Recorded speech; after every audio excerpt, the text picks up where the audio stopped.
Fue el guardameta titular del histórico Real Madrid que ganó 3 Champions consecutivas, siendo además determinante con atajadas brutales en varios partidos. Fue la gran figura de una selección de Costa Rica que hizo historia, alcanzando los cuartos de final en el Mundial de Brasil 2014, avanzando en un grupo en donde estaban Inglaterra, Italia y Uruguay, 3 campeones del mundo. Alcanzó la única final de Champions que ha jugado el Paris Saint-Germain en toda su historia y finalmente fue fundamental con el Nottingham Forest para lograr la permanencia en la Liga Premier. Y a pesar de todos estos logros, Keylor Navas sigue siendo menospreciado, goza de poco reconocimiento y sufre siendo banca de un arquero deficiente como lo es Gianluigi Donnarumma, quien a pesar de sus grotescos errores sigue siendo inamovible. El mayor pecado de Keylor no parece ser deportivo, lamentablemente.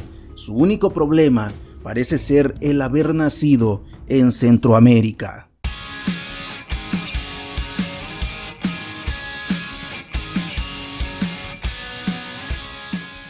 Keylor Antonio Navas Gamboa es la perfecta definición de venir desde abajo. Jugó al modo carrera en la vida real auténticamente, iniciando en un club de la quinta división del fútbol tico. Sus grandes condiciones y su fe inquebrantable pronto le abrieron un lugar en el Saprissa, un equipo poderoso del fútbol costarricense. Ahí lograría sentarse desde el 2005 como una de las mayores promesas de su país. Ganaría 6 campeonatos consecutivos de liga y una CONCACAF Liga de Campeones. 5 años después, en el 2010, iniciaba su sueño europeo. Keylor llegaba al Albacete de la segunda división española.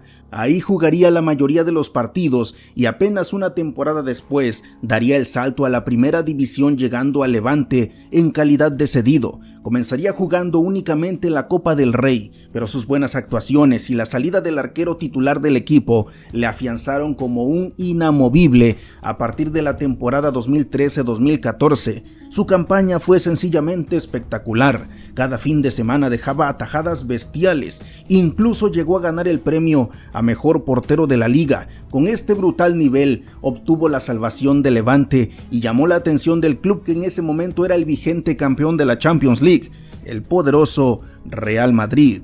En muy poco tiempo Keylor ya había llegado a lo más alto del fútbol, pero esto era apenas el comienzo. Antes de unirse al cuadro merengue haría historia con su país, alcanzando por primera vez en su historia los cuartos de final de un mundial. Sería de manera épica, compartiendo grupo con 3 campeones mundiales. Costa Rica parecía la víctima, pero se convirtió en verdugo. Primero empataron sin goles ante Inglaterra, doblegaron por 1-0 a Italia y derrotaron por 3-1 a Uruguay. Después avanzarían en penales ante Grecia en octavos de final y llevaron a Países Bajos también hasta los tiros de penal, en donde caerían con mucho honor y mucho orgullo. Keylor fue probablemente el mejor futbolista de aquella selección. Sus bestiales lances dejaban claro que estábamos delante de un guardameta de clase mundial. Todo esto vio el Real Madrid, que decidió ficharle. Primero debía competir contra una leyenda viviente, el gran Iker Casillas. Las mejores épocas del español ya habían pasado, pero gran parte del madridismo aún le pedía en el 11 titular. Además, en el mercado veraniego del 2015, Florentino Pérez decidió apostar por el fichaje de David De Gea, por entonces joven portero español que parecía el sucesor ideal de Iker. Se acordó un intercambio con el Manchester United, Keylor Navas por David De Gea. El tico no estaba de acuerdo con este cambio, pero solamente guardó silencio, confiando una vez más en Dios. Su fe le hizo mantener la calma y, como si fuera un decreto divino, los papeles del intercambio no llegaron a tiempo. El mercado de fichajes se cerró y la operación se vino abajo. Era oficial, Keylor Navas se quedaba como el portero titular del Real Madrid. Poco tiempo bastó para que el tico comenzara a demostrar que era capaz de defender la meta madridista. El arranque de aquella campaña no fue buena en general para el equipo, pero la llegada de Zinedine Zidane al banquillo madridista supuso el inicio de algo histórico. Keylor Navas levantaría la Champions aquella misma temporada, se convirtió en el primer futbolista tico en ganar la orejona. La siguiente temporada levantaría nuevamente la Champions, dejando atajadas brutales en el camino. Ese mismo año también ganaría la Liga por primera vez. Pronto comenzaron a llover los trofeos por montones: Supercopa de Europa, Supercopa de España, Mundial de Clubes y una tercera Copa de Europa consecutiva.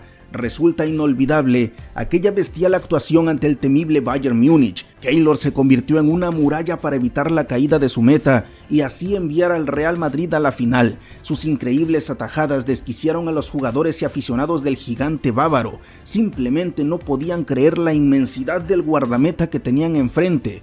El Tico sería nombrado el mejor portero de aquella competición. Pero es precisamente a partir de este punto en donde inicia el menosprecio hacia Keylor. El Real Madrid decidió fichar a Thibaut Courtois. El belga llegaba como guante de oro del Mundial de Rusia 2018 y como uno de los mejores arqueros de la Premier. Es cierto que era una oportunidad de mercado que el Madrid debía aprovechar, pero el problema fue que nunca le dieron oportunidad a Keylor de competir en igualdad de condiciones. Y es que el Tico todavía tenía un gran nivel, pero Courtois llegó a ser titular indiscutible. Keylor fue relegado sin motivo deportivo. No había justificación para tenerlo en el banquillo, ya que Courtois en aquel momento no brindaba seguridad, se equivocaba bastante. La afición pedía el regreso de Keylor, pero la decisión ya estaba tomada.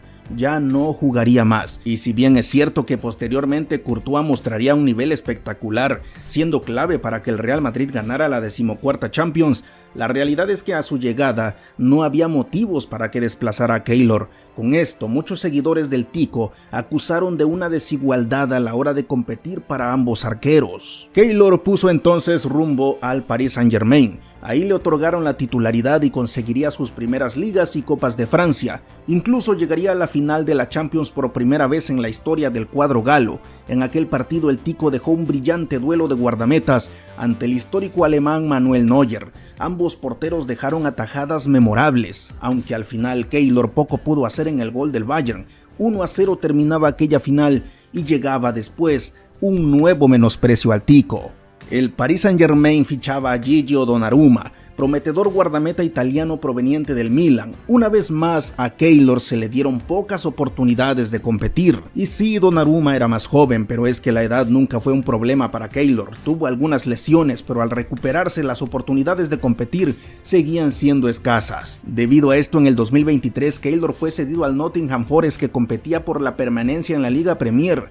Ahí también fue pieza clave con 51 atajadas para la salvación de su equipo, pero a su regreso a París, nuevamente el banquillo le esperaba. Y el problema es que Donnarumma no termina de dar confianza. Hasta la fecha el italiano no ha demostrado ser un arquero confiable en momentos grandes con el cuadro parisino, y a pesar de sus fallas sigue siendo inamovible, mientras la experiencia y calidad de Keylor se desperdician de manera triste en el banquillo. Cuestión de discriminación, cuestión de menosprecio. Lo cierto es que ni en el Real Madrid ni en el Paris Saint-Germain han existido motivos deportivos para relegar a Keylor Navas al banquillo. El Tico sigue siendo un guardameta confiable, con muchísima experiencia en partidos de alta tensión. Por eso es que muchos han llegado a pensar que su nacionalidad ha pesado bastante.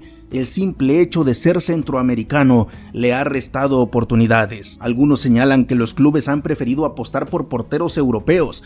Esta teoría realmente tiene mucho sentido porque deportivamente Keylor no tiene nada que envidiar a otros guardametas. Lo ha ganado todo, sus condiciones son excelentes, ha sido un profesional intachable, pero quizá le faltan los peinados exóticos, los tatuajes llamativos o hablar de más frente a las cámaras. Todo eso parece ser también muy importante para la generación actual del TikTok y del marketing. Tristemente, así es como parece estar terminando la carrera de un guardameta legendario que no merece quedar en el olvido. Esperemos que la vida y el fútbol le brinden una última oportunidad de demostrar su calidad al más alto nivel. Sin duda, se lo ha ganado.